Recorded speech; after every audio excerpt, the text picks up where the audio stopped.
ఏపీలో రాజకీయంగా ప్రాతినిధ్యం ఉన్న జిల్లాలలో మరొకటి శ్రీకాకుళం. గౌతు లచ్చన్న, ఎర్రన్నాయుడు, విశ్వనాథం, పాలవలస రాజశేఖర్ వంటి నేతలు ఈ జిల్లా నుండే ప్రాతినిధ్యం వహించారు. ఉమ్మడి శ్రీకాకుళం జిల్లా టీడీపీ ఆవిర్భావం నుండి కంచుకోటగా ఉంది. అయితే 2019 తర్వాత పరిస్థితి పూర్తిగా మారిపోయింది. 2019లో జిల్లాలోని 10 నియోజకవర్గాల్లో వైసీపీ 8, టీడీపీ 2 చోట్ల గెలిచింది. ఇక శ్రీకాకుళం ఎంపీగా రామ్మోహన్ నాయుడు వరుసగా రెండోసారి విజయం సాధించారు.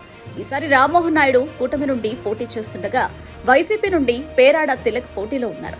కూటమిలో భాగంగా టీడీపీ 9, ఒక్క పాలకొండలో జనసేన పోటీ చేస్తోంది. వైసీపీ 2 చోట్ల రాజం సిట్టింగ్ ఎమ్మెల్యే కంబాల జోగుల్ని అనకాపల్లి జిల్లా పాయకరావుపేట నుంచి పోటీ చేస్తుండగా రాజం నుంచి తలే రాజేష్ బరిలో ఉన్నారు.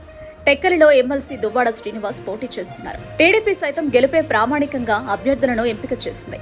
ప్రధానంగా మాజీ ఎమ్మెల్యేలు ఇన్ఛార్జీలుగా ఉన్న వారికి టికెట్ ఇచ్చింది. ఏపీ రాజకీయాల్లో ఓ సెంటిమెంట్ ఉంది. ఈ జిల్లాలో ఎవరు మెజారిటీ స్థానాలు సాధిస్తే వారిదే అధికారం ఉన్న సెంటిమెంట్ ఉండడంతో టీడీపీ, వైసీపీ ఈ జిల్లాపై పట్టు సాధించేందుకు తమదైన శైలిలో ప్రచారం దూసుకుపోతున్నాయి. గత ఎన్నికల్లో వైసీపీకి జై కొట్టిన జిల్లా ప్రజలు ఈసారి కూడా వైసీపీకే జై కొట్టబోతున్నారని, అక్కడ గెలుపు గ్యారంటీ అని అంటున్నారు. సర్వేలు వైసీపీనే గెలుస్తుందని స్పష్టం చేస్తున్నాయి.